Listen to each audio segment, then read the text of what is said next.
Reginald Colebrooke Reade was a British architect who wrote two semi-forgotten novels under the name W. Grove. He was born in 1853, the son of Alfred Reade and Frances Elizabeth Colebrooke, and attended King's College in Eton. He was Surveyor of ecclesiastical dilapidations in the Diocese of Exeter, and Secretary and Manager of St. John's National School, Torquay. He died in 1891 after falling from a cliff in Willow Cove, his friends erecting a monument at the side of the cliff. Reade wrote two novels, the 1888 Mexican Mystery, which we shall review today, and The Wreck of the World, a story of a machine revolt, one of the earliest of its kind. A Mexican Mystery concerns John Brown, a down-on-his-luck engineer, whose business is relegated to picking up whatever crumbs the big firms throw his way. But meeting a friend, he hears of a plan to create a new railway line in Mexico in anticipation of a gold rush in the Mestro region. Arriving in Mexico, Brown finds most of his workers to be rather undependable, except one of his managers, Pedro da Luz, a very brilliant young man. But Brown must go all over the line to make sure it is alright, as Emperor Maximilian of Mexico is expected to arrive for the maiden journey. In the times where Brown is away,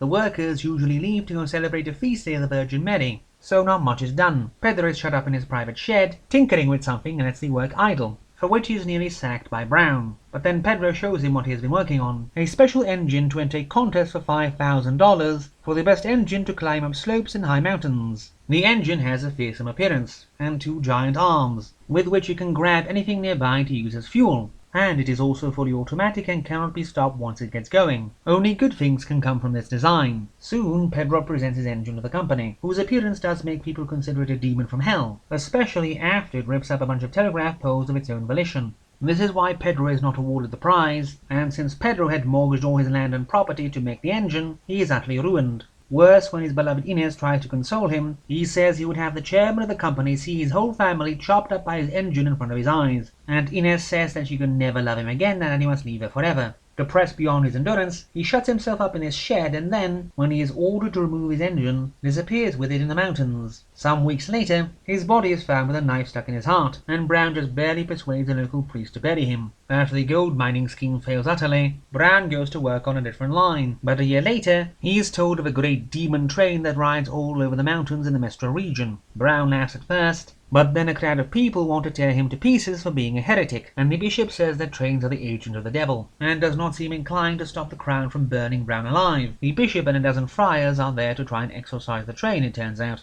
But the lot is scattered to the wind when the train arrives, and just as the thing turns humorous, the train grabs a small child and cuts him to pieces, to use as fuel before leaving the scene. Brown pursues the train and realizes that it has an intelligence and a desire for self-preservation, in some mystic way, thanks to the work of his friend Pedro, who in a posthumous letter warns him of the idea the train might reproduce and become a great terror to all humanity. Brown hunts the train and tries to make it run out of water, and thus steam, but after one of his men is scalded to death, another goes off to hunt the beast down and is never seen again. Brown leaves, thinking he trapped the train on the mountain, but sometime later, he hears from a native Mexican tribe member about the great metal war god that came to their village, and to whom they had to sacrifice a living soul every day to keep him from exterminating them all, leaving the train at large still. Sadly, the story doesn't use the murderous train idea as much as it should.